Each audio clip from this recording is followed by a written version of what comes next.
Olá, boa tarde. Atualizar a legislação do setor da radiodifusão no Brasil foi o que defenderam representantes do Ministério da Ciência, Tecnologia, Inovações e Comunicações em audiência pública realizada hoje no Conselho de Comunicação Social do Congresso Nacional. Os representantes do Ministério disseram que o governo ainda não tem uma política definida para a radiodifusão, mas que promoveu em fevereiro o primeiro Fórum Nacional de Radiodifusores, com cerca de 600 participantes, para acolher as demandas do setor, onde estão incluídas as rádios comerciais, comunitárias e educativas. Não havia uma questão dos governos anteriores, ou talvez uma aproximação tão rápida assim, em menos de 60 dias. A gente conseguiu preparar um Fórum Nacional para ouvir todos os radiodifusores do país que foram convidados e compareceram no nosso fórum. Criamos uma articulação. O caminho, como o Dr. Elifas falou, ainda não estão claros. Também disseram que o governo pretende desburocratizar processos, avaliar o que fazer com a frequência AM e defenderam uma revisão da Lei de Radiodifusão, que foi aprovada em 1962. O objetivo é equilibrar a competição entre as empresas do setor e aquelas dedicadas a prover informações pelas redes sociais. Uma divisão de receitas que o setor considera que está desequilibrado. Então, quando eu falo em rever a legislação, eu me refiro também a rever esse convívio, das mídias sociais com o setor de radiodifusão. Os conselheiros quiseram saber sobre a concorrência entre as rádios comunitárias e as comerciais e também sobre a atenção que vai ser dada pelo governo aos trabalhadores do setor. O secretário de Radiodifusão disse que essa é uma preocupação do Ministério. A gente quer que as pessoas tenham emprego de qualidade, que produzam os seus conteúdos, que possam divulgar as suas marcas, as empresas, utilizando o nosso setor de radiodifusão. Previdência e trabalho, reforma do governo, temas da audiência de hoje na Comissão de Direitos Humanos. Para este debatedor, o aspecto de maior impacto na reforma da Previdência proposta pelo governo está no modelo de capitalização adotado pelo Chile na época da ditadura de Pinochet. Contribuição definida, portanto, você sabe o quanto vai pagar ao longo da vida, mas não sabe o quanto receberá lá no final. Tudo dependerá da quantidade de contribuições, da formação dessa reserva matemática e da capitalização que foi feita com ela, dos investimentos que foram feitos sobre essa reserva matemática. É acabar com qualquer responsabilidade do Estado em relação à Previdência Pública e remeter toda essa responsabilidade aos trabalhadores de maneira geral. Todo o risco remetido a eles. Sai tudo do Estado, todo o risco passa para eles e toda a possibilidade de lucro passa para o sistema financeiro. Segundo Luiz Fernando, no Chile, 53% das aposentadorias são de meio salário mínimo. Só 2% dos aposentados recebem um salário. Cerca de 10%, por não ter podido contribuir, chegam a receber menos de R$10 por mês. 18 países que adotaram o modelo chileno já voltaram ao sistema anterior. E mesmo o Chile já está discutindo o que fazer diante do aumento do número de suicídios entre idosos e da concentração da riqueza. Esses 6 fundos, mais as seguradoras, que é um outro mecanismo que se criou lá de repasse de renda, mais uma vez para o sistema financeiro, esses 6 grupos econômicos financeiros detêm hoje 96% do PIB do Chile. Presente na audiência, o deputado Rodrigo Coelho foi questionado se lá na Câmara os deputados têm recebido ofertas para aprovar a reforma, conforme o interesse do governo. Acho que não é curiosidade só minha não, Girão. Não é só minha não, pai. Acho que é da população. Está tendo negócio lá na outra casa? Negociação? Para mim, nunca foi oferecido nenhum cargo, nenhum valor de emenda. Não sei para os demais, não posso falar pelos demais. Então, eu estou com a consciência tranquila de que, se for para votar, vai ser de acordo com a proposta de argumentos. Para o representante do Departamento Intersindical de Assessoria Parlamentar, a situação da Previdência está ruim. Não se sustenta se não forem feitas mudanças. Uma das que ele sugere é alterar a fonte de financiamento. Tirando a parte patronal da folha para o faturamento ou para a receita, porque cada vez se terá menos emprego e as pessoas vão continuar se aposentando, mesmo que haja reforma. O Senado vai entrar no debate sobre telemedicina, um assunto que tem provocado polêmica. A Comissão de Assuntos Sociais deverá fazer, em breve, uma audiência pública sobre o assunto. Hoje, a assistência médica intermediada pela internet já é realidade em muitos países, inclusive no Brasil, que já conta com experiências bem-sucedidas de telemedicina. Pneumologista e professor da Universidade de Brasília, Ricardo Martins, cita o exemplo de Minas Gerais, que tem um sistema de telemedicina na área de cardiologia. Então, a pessoa é atendida numa cidade do interior de Minas, é feito, por exemplo, um eletrocardiograma, esse eletrocardiograma é transmitido ou é encaminhado via rede, né, internet, para uma equipe de cardiologistas de uma região de notório saber. E essa avaliação clínica do paciente, mais o exame complementar, é apurada e se toma uma decisão em conjunto, né? Uma resolução publicada em fevereiro pelo Conselho Federal de Medicina previa a possibilidade até de consultas online, ou seja, com o médico e o paciente em locais diferentes. A primeira consulta teria que ser presencial, mas as outras poderiam ser pela internet. No caso de regiões remotas, até a primeira poderia ser virtual.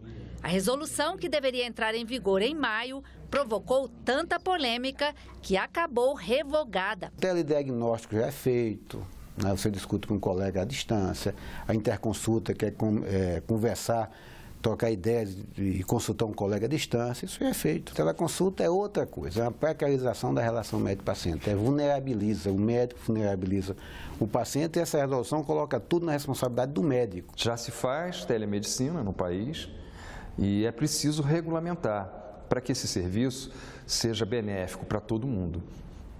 E sem a regulamentação, a gente acaba deixando a margem para que a medicina seja praticada nesse ramo. Por meio de uma página na internet, o Conselho Federal de Medicina abriu uma consulta pública para que a sociedade possa contribuir com essa discussão. A consulta ficará disponível até o dia 14 de abril.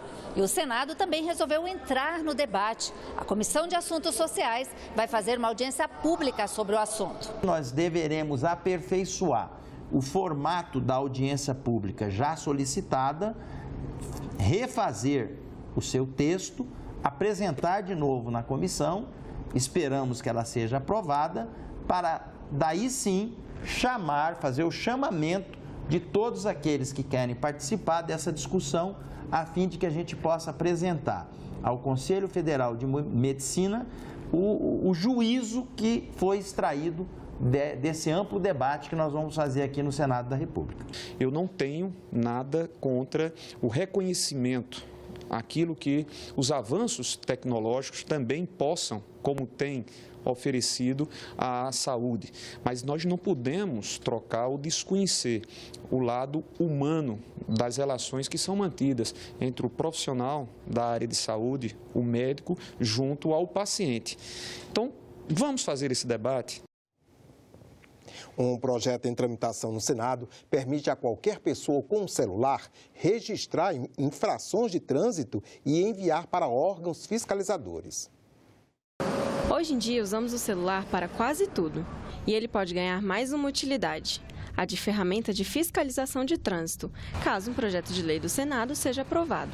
A proposta foi apresentada pelo senador Fabiano Contarato. O texto prevê a possibilidade de que qualquer pessoa inicie um processo de multa, desde que apresente provas concretas de que ocorreu a infração. Esse projeto vai permitir que, uma vez preservada essa prova através principalmente de vídeos, ela seja remetida ao órgão competente para lavrar o auto, assegurando o contraditório e ampla defesa ao motorista, com direito à contraprova, e aí sim, constatada a veracidade, o poder público vai poder lavrar esse auto de infração. Mas o que a população pensa sobre a possibilidade desse novo cenário? Eu acho que beneficia, acho que facilita mesmo. Acho que talvez para eles tenha alguma dificuldade, né? Porque eles vão... Talvez eles sejam contratados para isso, enfim. Uma pessoa que não conhece a legislação, que é a maioria da população, ela está despreparada até para ela mesma, imagina para infracionar o próximo. Com o projeto, situações como essa seriam comuns de serem denunciadas. Os debates no Senado prometem ser polêmicos. Em pauta, questões como a fé pública nas provas apresentadas, a possibilidade de perseguição por alguém que possa forjar as situações irregulares e a proteção à imagem dos cidadãos. Segundo especialistas, é preciso imparcialidade para registrar a infração, o que só os agentes de trânsito treinados teriam. Em princípio, uma prova produzida por um agente particular, ela não tem o mesmo valor da prova produzida por um agente público, por um servidor público concursado, que é o agente de trânsito, fiscal de trânsito. Como vai funcionar a recepção dessas provas e a verificação dessas provas para dar a elas fé pública que é o grande debate. O projeto está sendo analisado pela Comissão de Constituição e Justiça. Se aprovado, seguirá ao plenário. E a tragédia de Brumadinho e a situação das barragens brasileiras são os temas da entrevista de hoje. A jornalista Renata de Paula conversou com o senador Carlos Viana, do PSD de Minas Gerais. Carlos Viana é o relator da CPI de Brumadinho, que já iniciou os trabalhos. Olá! Um mês após a tragédia de Brumadinho, em Minas Gerais, o Senado aprovou um projeto que altera a Política Nacional de Segurança de Barragens. Nós vamos conversar sobre o assunto com o senador Carlos Viana, do PSD de Minas Gerais. Seja bem-vindo, senador. Muito obrigado, Renato. Um prazer estar com você aqui. O senador o senhor já foi a Brumadinho. Sim. Né? E como o senhor descreveria atualmente a situação lá? Brumadinho vive um sentimento de ambiguidade como viveu Mariana. A tristeza pelas famílias, o medo de novas tragédias, mas a preocupação com o futuro da cidade. Porque com a mina parada, as pessoas sabem que os empregos e a renda do município pode ser colocada em risco. Mariana viveu isso de uma maneira muito profunda, porque o comércio perdeu, a cidade, a autoestima dos moradores caiu por conta da tragédia das barragens. Até o projeto que você citou, que eu participei da discussão na Comissão de Constituição e Justiça, ele resolve parte dessa questão de uma forma muito inteligente. A Contribuição Federal sobre Exploração Mineral, que é a CEFEM, que é paga pelas mineradoras para os municípios, no caso de Mariana, por exemplo, a Vale parou, a Samarco lá, que era a empresa, parou de pagar ao município, de recolher os cofres do Estado. Agora, o projeto que nós aprovamos aqui no Senado, ele deixa muito claro que é preciso que a empresa continue recolhendo independentemente do que aconteceu, porque o acidente é responsabilidade dela, na maioria das vezes. Então, os municípios não vão deixar de receber, o Estado vai continuar com essa arrecadação, o que vai no futuro, queira Deus, que a gente nunca mais tenha um acidente como esse. Mas se vier a acontecer, as cidades terão essa proteção. Outro ponto importante, né? O governo do estado de Minas Gerais recolheu só em multas, segundo as informações, pouco mais de R$1 bilhão contra a Samarco, contra a Vale na questão do desastre de Mariana lá em Fundão. Nenhum tostão foi reinvestido na cidade. O dinheiro ficou nos cofres do Estado e foi utilizado para o déficit que hoje Minas Gerais vive de uma maneira muito profunda. E as famílias vítimas de Mariana também se sentem desamparadas até hoje. Exato. Né? E nesse caso, o projeto também prevê que toda a arrecadação de multas ambientais, no caso de desastres, sejam aplicadas no local onde aconteceu. Essa definição fica muito clara para que pelo menos a gente possa corrigir parte de toda essa questão. Senador, em relação ao dano ambiental, sim.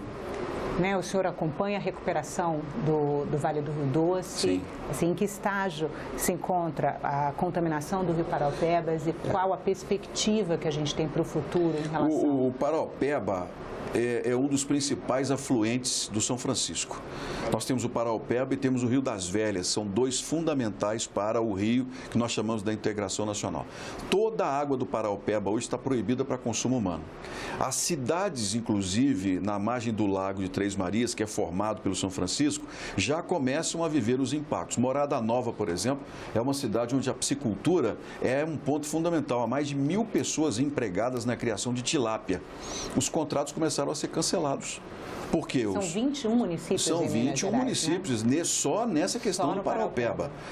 Já começam a sofrer os efeitos. Fortuna de Minas, por exemplo, que é uma cidade pequena, como é que eles vão fazer? Eles têm a sorte de ter um outro rio que eles podem buscar água, mas é um absurdo o que está acontecendo com o Paraupeba e aí nós ainda não temos uma definição de como esse ressarcimento será feito. No caso do Rio Doce, né, é outra situação esquisita, vamos usar essa expressão, num país irresponsável com as águas.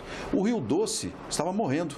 Nós íamos matar o Rio Doce, que é o principal do leste de Minas. Íamos matar o Rio Doce com esgoto, assoreamento, uso indevido. Quando veio o desastre de Mariana, a Justiça obrigou a empresa Samarco, que é controlada pela Vale, a fazer um plano de recuperação do rio com matas ciliares. O Rio Doce vai ser salvo pelo desastre. Não é esquisito? Em quantos anos o senhor imagina, senador? Porque ele ainda tem um nível de contaminação. Já diminuiu muito. O Doce diminuiu bastante. Eu visito muito o Governador Valadares, visito o Vale do Aço, que são banhadas pelo... O rio já ganhou, inclusive, uma coloração semelhante ao que era antes. Os níveis de contaminação estão bem menores, estão diminuindo. Mas o volume de água, inclusive, vem aumentando, o que é bom, porque a gente vai conseguir salvar o rio. Mas isso não vai estar resolvido com tranquilidade, em pelo menos uns 7 anos. A expectativa de todos os biólogos, daqueles que trabalham nessas questões, é de que se leva uma década para recuperar um desastre como o de Mariana. E vocês imaginam, no caso do Paraupeba, a extensão da lama foi menor. Nós tivemos uma área geográfica atingida menor muito do que foi Mariana, mas o problema é que a lama era mais densa. Aquela região ali no entorno do Córrego do Feijão, essa região vai ficar contaminada ainda por décadas. Um estudo da Fundação Mata Atlântica considerou o rio Paraupebas morto. Identificou que em 305 quilômetros do rio não há sinal de vida aquática. Não há fauna, não há flora. A natureza, ela é muito sábia. Nós, seres humanos, é que não estamos sabendo lidar com as coisas. Até eu gosto muito de falar com as pessoas dentro da minha fé, que quando Deus expulsou Adão e Eva lá no livro do Gênesis, Deus mandou cuidar. Deus não mandou destruir. Cuida do terreno, vocês vão cuidar da terra, gerenciar. Agora, não mandou a gente destruir nada, não tem essa palavra lá. E nós não estamos invertendo as coisas. É claro que a gente hoje, nós estamos vivendo o mundo, isso fazendo aqui uma analogia, nós estamos destruindo, nós não estamos cuidando o que a criação que nos foi dada. No caso do Paraupeba, se nós fizermos um trabalho bem feito, a gente consegue reverter como conseguimos reverter no Rio Doce. O Rio Doce hoje já tem, inclusive, em boa parte, novos criatórios de piscicultura. Já existem pontos do rio onde eles já estão conseguindo recuperar parte da economia. É a mesma coisa com o Paraupeba. Nós poluímos o rio é totalmente poluído. Se você pegar a região metropolitana de Belo Horizonte, nós temos lá, em torno de Belo Horizonte, tem 95% do esgoto coletado. Só que desse esgoto, 60% em Belo Horizonte é tratado. O resto é tudo jogado num rio, que nós chamamos de Rio Arrudas, que corta Belo Horizonte inteiro. Na região metropolitana, os índices são piores.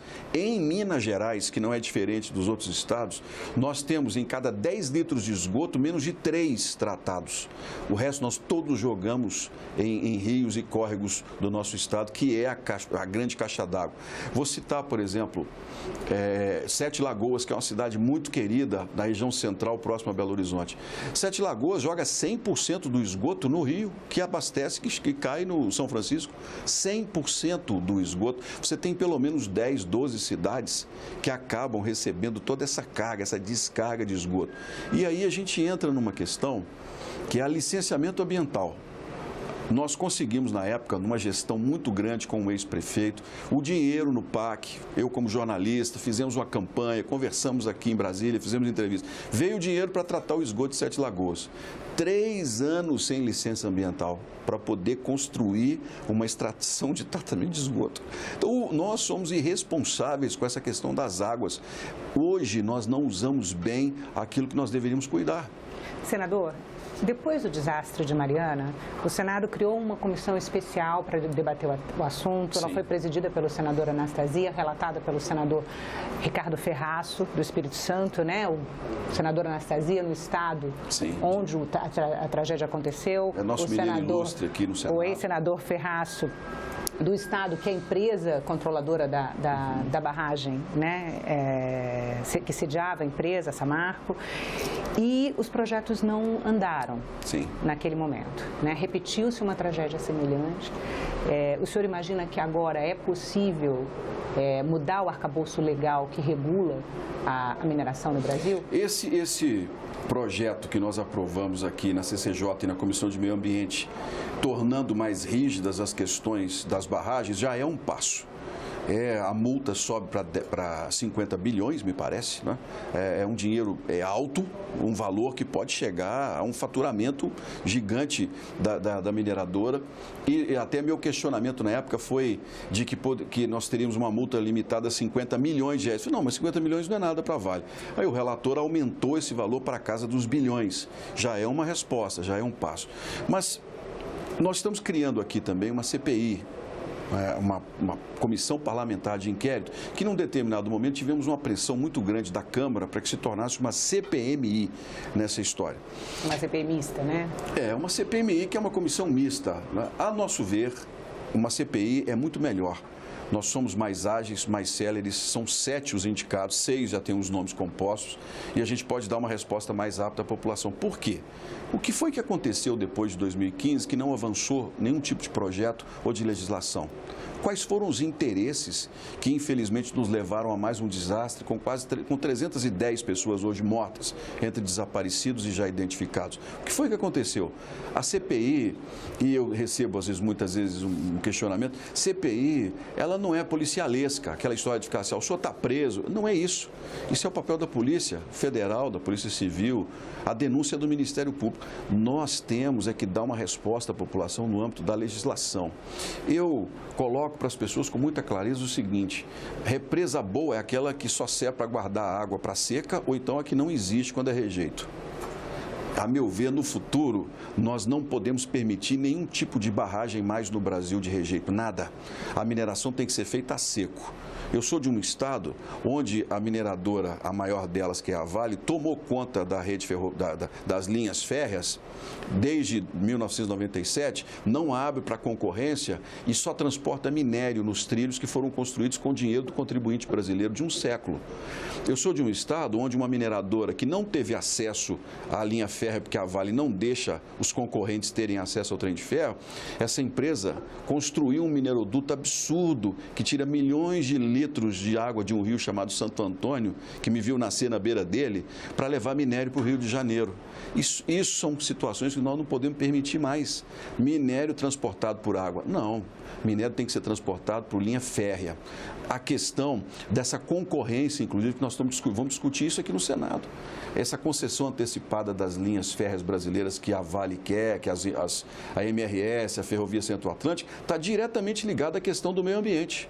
Por quê? Porque a gente usa água de onde a gente não deveria nem tirar, a gente deveria ceder só para consumo humano.